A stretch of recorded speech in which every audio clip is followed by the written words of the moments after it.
ने जितने भी हमारे एग्रीकल्चर कोऑर्डिनेटर, किसान सलाहकार, अभी आपको जो है जिला कृषि पदाधिकारी के द्वारा है विस्तृत रूप से क्या हम लोगों की प्राथमिकता होगी उसके संबंध में आपको बताया गया है।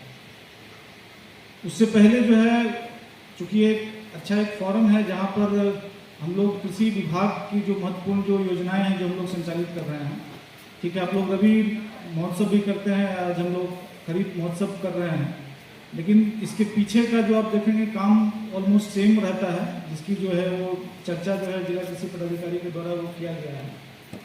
सबसे पहले जो है हम जितने भी हमारे कृषि समन्वयक हैं, ब्लॉक एग्रीकल्चर ऑफिसर हैं, एडी हैं, यहाँ पर जो अभी आपको बताया गया कि सबसे पहले हम शुरू करते हैं प्रधानमंत्री किसान जो सम्मान निधि योजना है, उससे हम लोग कर रहे हैं। तो उसमें आप देखिएगा कि जिला में KYP हो, NPCI हो या आधार कार्ड, वो जो है बहुत पीछे है और वो सारंग में है। इसको जिला कृषि पदाधिकारी है वो चैलेंज बता रहे थे, ठीक है, ये बिल्कुल ही चैलेंज नहीं है, ये कहीं ना कहीं जो है आप इनएफिशिएंसी का ये द्योतक है और एक मॉनिटरिंग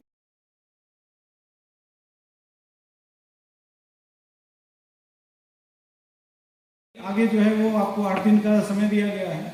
8 दिन में हर एक एग्रीकल्चर कोऑर्डिनेटर को स्टेप अप करना है। वो आपको पता है कि कौन वैसे लाभुक हैं जिनका जो है अपडेट नहीं हुआ है, किस पंचायत में है, वो कहाँ रहते हैं। किसान सलाहकार की मदद से अगर आप करते हैं तो ऑटोमेटिकली किसी तरह की कोई दिक्कत नहीं होनी चाहिए। चुनौती जो है वो चुनौती अगर हो तो उसको अगर दिखाया जाए तो वो मानने भाग्यों की बात है। जो एडमिनिस्ट्रेटिव काम है वो चुनौती नहीं हो सकती है, उसको हम लोगों को सिर्फ है कि डेली बेसिस पे अगर हम ध्यान देते हैं तो ऑटोमेटिकली वो खत्म हो जाएगा।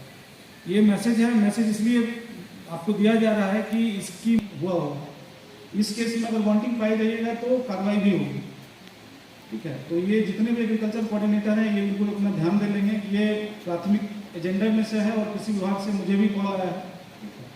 तो ये हमारे जो रिव्यू का जो मैकेनिज्म होगा उस रिव्यू के मैकेनिज्म में ये सर्वप्रथम पहले एजेंडे के रूप में ये रहेगा। तो सभी जो एग्रीकल्चर कोऑर्डिनेटर हैं, ब्लॉक एग्रीकल्चर ऑफिसर हैं, जो AD हैं, ये सभी लोगों को जो फील्ड में इस पर हम लोगों को काम करना है और इसको जो है वो 8 दिन के अंदर जितने भी हमारी दिक्कतें हैं, जितना भी कमियाँ हैं, उसको हम लोगों को सॉल्व करना है।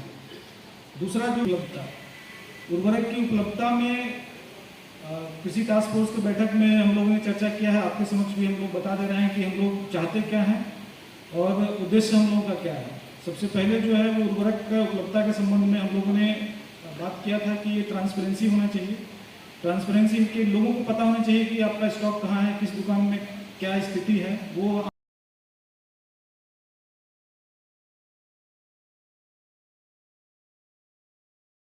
गोडाउन का इंस्पेक्शन होना चाहिए। क्या वो जितना वो लिए हैं मटेरियल वो उनके गोडाउन में है या मान लीजिए कहीं से उठाव करके उनके यहाँ पे रह रहा है, और चूंकि वो व्यक्तिधारी हैं तो इसलिए जो है उनके चेकिंग नहीं होता होगा, बहुत समय स्टॉक का वेरिफिकेशन नहीं होता होगा कि कितना उनके पास है, और कभी कभी उन्हीं के माध्यम से जो कालाबाजारी भी होता है। और ये प्रैक्टिकल एक्सपीरियंस के साथ आपको बोल रहा है और हम लोगों ने एक्शन भी लिया है।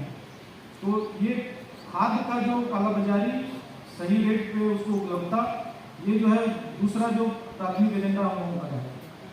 तीसरा जो बिंदु है जिस पे पर्सनली हम बहुत ज़्यादा फोकस करते हैं वो है आपका कि जैविक की खेती में आप सभी लोग अवगत हैं कि जैविक बाकी जो केला है वो भी है। आप डिस्टिंक्शन करके नहीं बता सकते हैं कि कौन सा जो है जैविक केला है, कौन क्या है। तो अल्टीमेटली क्या है कि जो जैविक खेती कर रहा है उसको हम लोग बढ़ावा तब तक नहीं दे सकते हैं जब तक उसका आइडेंटिफिकेशन अलग रूप में नहीं है। उस अलग रूप में करने के लिए हम क्या करें, उसको भी हमको कि खासकर जितने भी हमारे एग्रीकल्चर कोऑर्डिनेटर हैं जो जैविक कोरिडोर के क्षेत्रों में जो काम कर रहे हैं, कौन कौन से लोग हैं जो जैविक की खेती कर रहे हैं। हो सकता है कि जो शुरुआत कार्य करते हैं उनको हम लोग जो है मेन स्ट्रीम में किस तरह से लेके आए, उनके एक्सपीरियंस को हम किस तरह से करें।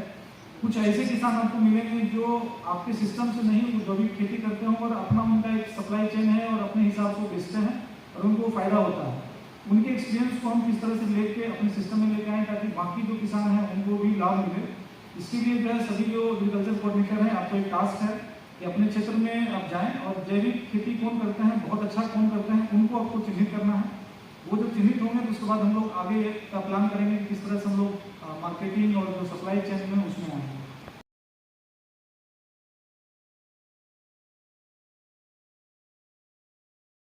की उपलब्धता किस आती है, तो हम लोग मॉनिटरिंग उसमें हम लोग कर रहे हैं।